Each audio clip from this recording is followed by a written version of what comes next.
नमस्ते दोस्तों, स्वागत है आपका सरल पाठशाला में। आज से हम स्टार्ट करने जा रहे हैं मध्यकालीन भारत की वो सीरीज़ जिसमें हम जितने भी टॉपिक्स आपको पढ़ाएंगे बहुत सरल तरीके से आपको समझाने की कोशिश करेंगे कि आपको बहुत आसानी से समझ में आ जाए और आपको रटने की ज़रूरत ना पड़े। एक कहानी के रूप में उसको समझेंगे। तो सबसे पहले आपको ये समझना होगा कि इतिहास है क्या और हमें इतना कठिन क्यों लग रहा है कि याद करने में हमें दिक्कत आती है। डेट्स याद नहीं होती हैं या फिर बहुत सारे नाम हैं जो याद नहीं होते हैं। वो इसलिए कि हम उसको एक पैटर्न में याद नहीं करते हैं। हमें स्टार्टिंग और एंड नहीं पता है उसका। जब हमें इतिहास का स्टार्टिंग और एंड पता चल जाएगा तो हमारे दिमाग में इतिहास को लेकर पूरी क्लियरिटी हो जाएगी। एकदम हम क्लियर हो जाएंगे कि हमें पता चल जाएगा कि शुरुआत कहाँ है और अंत कहाँ है। तो जब ये हमें पता चल जाएगा तो हमें इतिहास याद करने में दिक्कत नहीं आएगी, न सन याद करने में दिक्कत आएगी।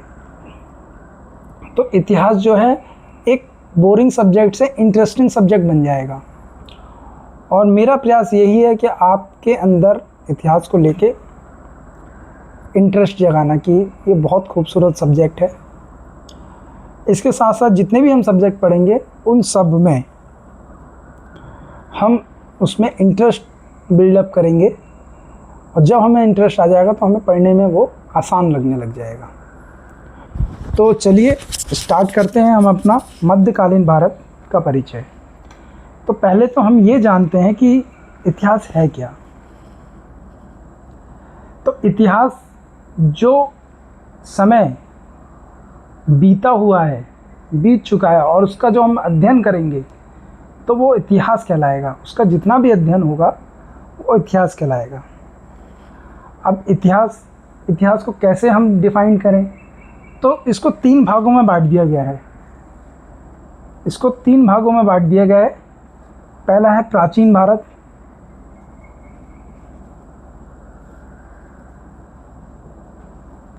दूसरा है मध्यकालीन भारत,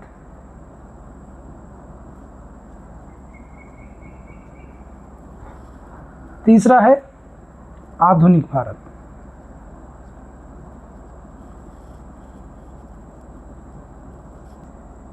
लेखपाल की भर्ती हुई थी, लेखपाल।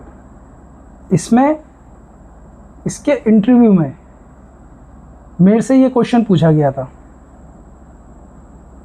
कि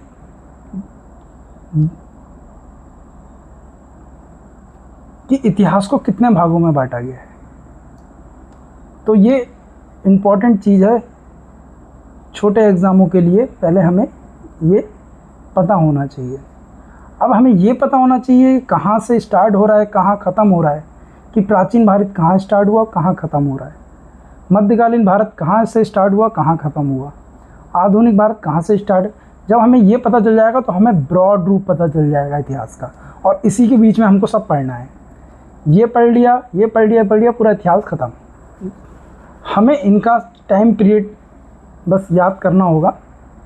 तो हम अभी जो स्टार्ट कर रहे हैं वो मध्यकालीन भारत से स्टार्ट कर रहे हैं। तो मध्यकालीन भारत जो है कब से कब तक स्टार्ट हुआ और कहाँ ख़त्म हुआ। तो माना जाता है विभिन्न लेखकों के विभिन्न मत हैं।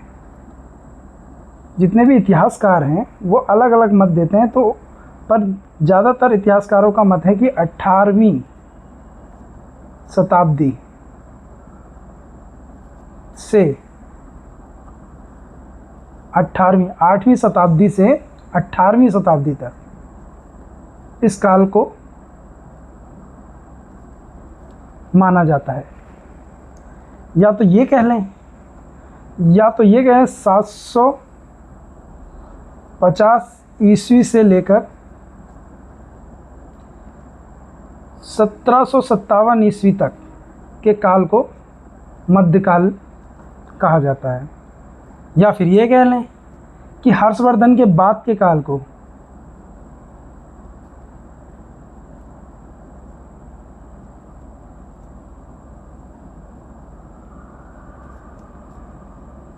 और मुगल काल तक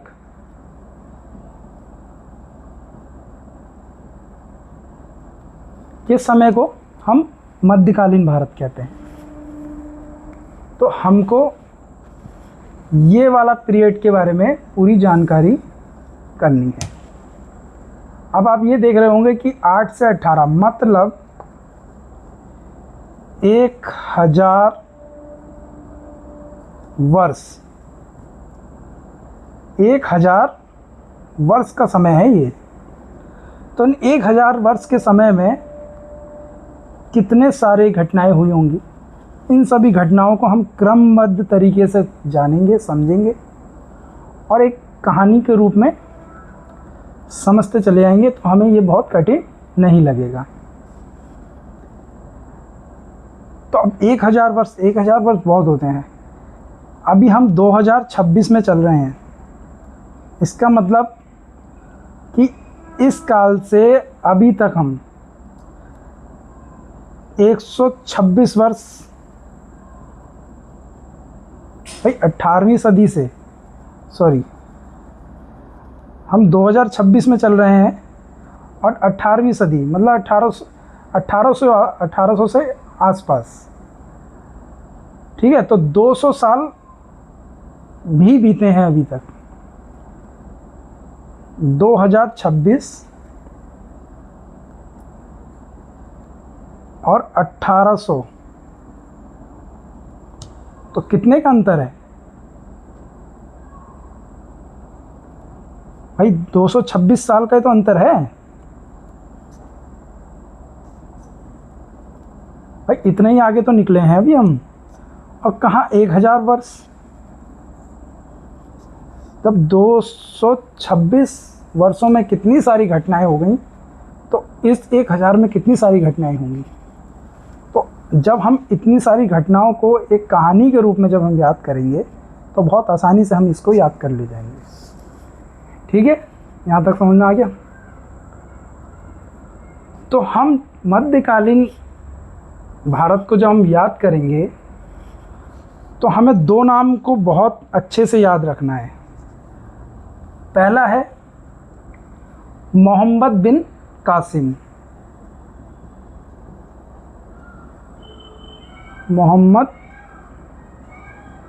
बिन कासिम।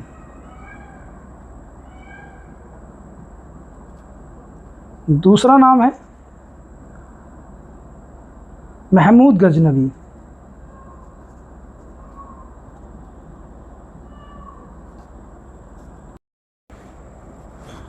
मोहम्मद बिन कासिम और मोहम्मद गजनवी 712 ईस्वी में इसका कार्यकाल है और इसका कार्य 898 से 998 से लेकर 10,030 तक इसने शासन किया।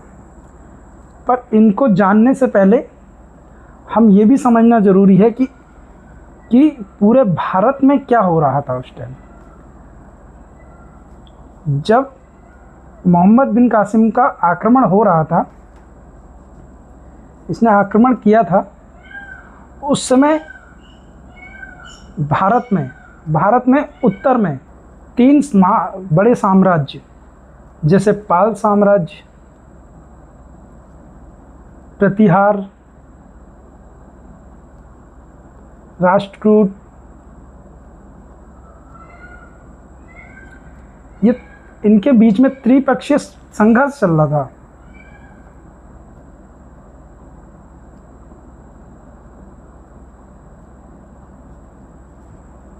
वहीं दक्षिण में चोल, चेर, पांड्य, ये बड़े साम्राज्य आपस में संघर्ष में थे। तो कहने का मतलब यह है, मध्यकालीन भारत में बहुत सारी घटनाएं एक साथ चल रही थी। हम इन सब चोल, चेर, पांड्य, पाल, प्रतिहार, इन सब के बारे में बाद में अलग टॉपिक में पढ़ेंगे। चोल साम्राज्य के बारे में पूरी हम डिटेल में पढ़ेंगे कि बहुत बेहतरीन साम्राज्य था। इन्होंने कैसे अपने आसपास के सभी लोग, सभी राज्यों को पराजित करके अपना वर्चस्व स्थापित किया था। कैसे इनने दूसरे कंट्री में भी अपना जीत हासिल करी थी, क्योंकि अभी पूरे मध्यकालीन में आप देखेंगे कि भारत पे आक्रमण होते रहे, पर चोल साम्राज्य एक ऐसा साम्राज्य था जिनने दूसरे देशों में आक्रमण किए। तो इसके बारे में डिटेल में अलग टॉपिक में पढ़ेंगे। तो पहले तो हम इन दो पे चर्चा करते हैं। मध्यकालीन के मुख्य जो बिंदु हैं दो, जिनको हमें याद रखना बहुत ज़रूरी है, एक है मोहम्मद बिन कासिम और है मोहम्मद गजनबी। इन दोनों के बारे में हम इस क्लास में सीखेंगे।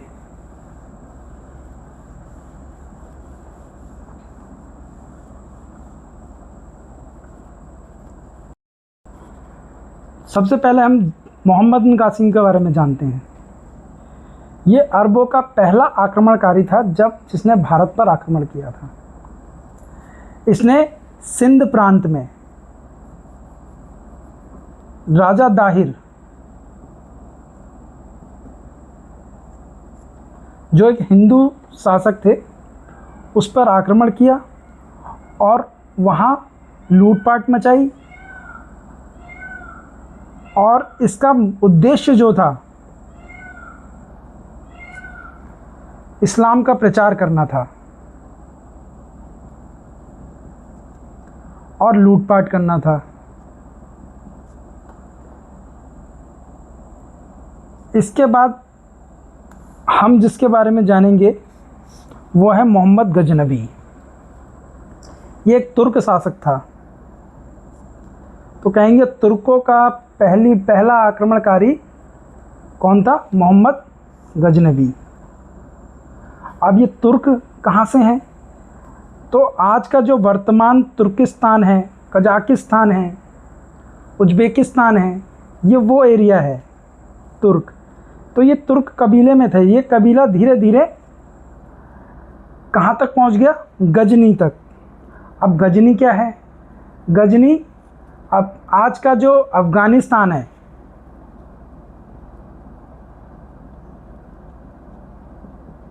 वहाँ का पूर्वी इलाका है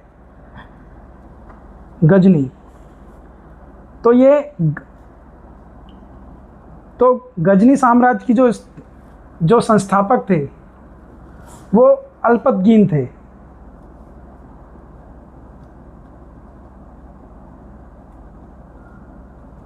अल्पतगीन इसका एक गुलाम था अल्पतगीन का, जिसका नाम सुबुकुद्दीन था।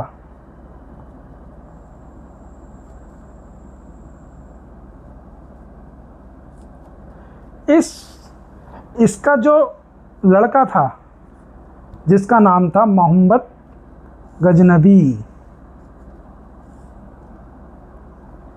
अल्पतगीन के पास सुबुकुद्दीन शासक बना। इसका जो लड़का था वो मोहम्मद गजनबी था। और मोहम्मद गजनबी उस समय खुरासान का शासक था।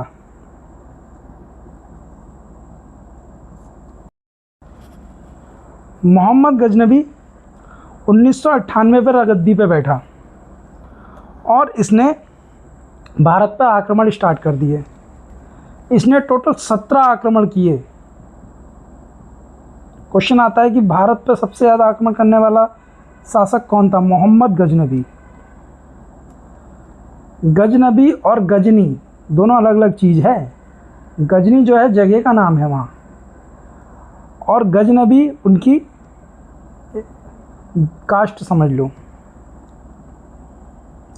तो महमूद गजनबी ने 17 आक्रमण किए भारत पर, और इसका मुख्य उद्देश्य लूटपाट करना और मूर्ति, मंदिर, ये सब तोड़ना इसका मकसद था। तो इन्होंने अपना पहला आक्रमण 1000 ईस्वी में किया था पेशावर में। अब पेशावर आप जानते हैं अभी आज का पाकिस्तान। फिर इसने दूसरा आक्रमण अपना 1001 में किया।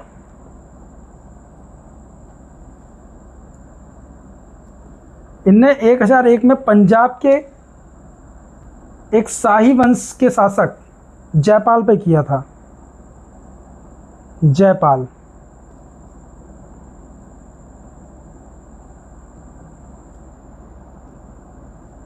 शाही वंश का शासक था जयपाल, उस पर आक्रमण किया, उसको हराया और धन लूट के ले गया।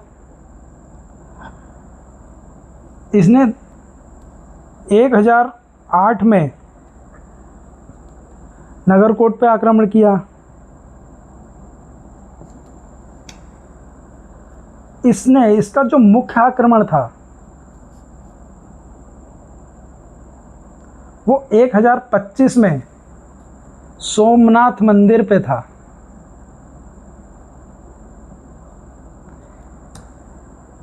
आप जानते होंगे सोमनाथ मंदिर इस टाइम वर्तमान में गुजरात में है और 12 ज्योतिर्लिंग में से प्रथम स्थान पर सोमनाथ मंदिर आता है।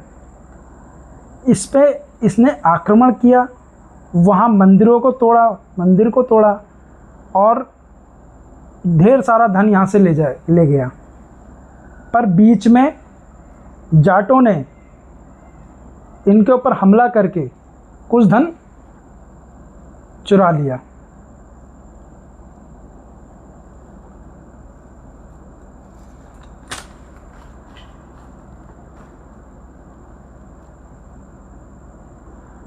इनने पुनः 1027 में जाटों पर आक्रमण किया और उनको हराया।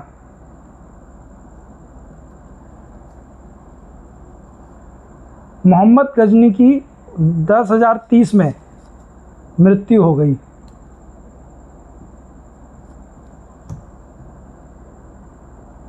तो ये था मोहम्मद गजनवी। इसके दरबार में कुछ कवि थे जो बहुत प्रसिद्ध थे, उनकी लिखी हुई किताबें भी बहुत प्रसिद्ध हैं, जैसे अल-बरूनी, जैसे उतबी,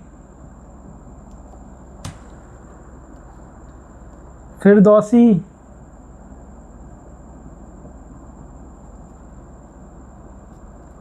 ये इसके दरबार के मुख्य कवि थे। फिरदौसी ने शाहनामा लिखी, शाहनामा।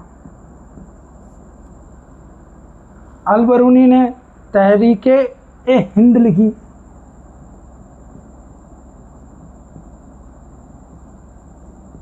हिंद।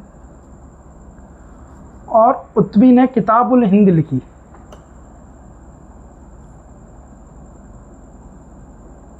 किताब उल हिंद।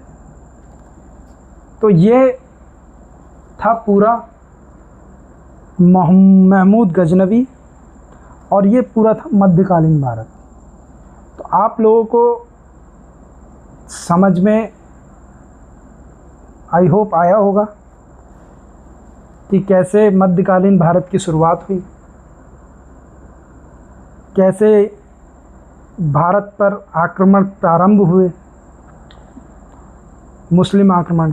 तो पहला मुस्लिम आक्रमण अरबों ने किया, दूसरा तुर्कों ने किया और इनका मुख्य मकसद धन लूटना था, मुस्लिम धर्म का प्रचार करना था और हिंदू मंदिरों को तोड़ना था। तो ये था मध्यकालीन भारत का प्रारंभिक। अब इसके बाद हम अगले चैप्टर में मोहम्मद गौरी को पढ़ेंगे।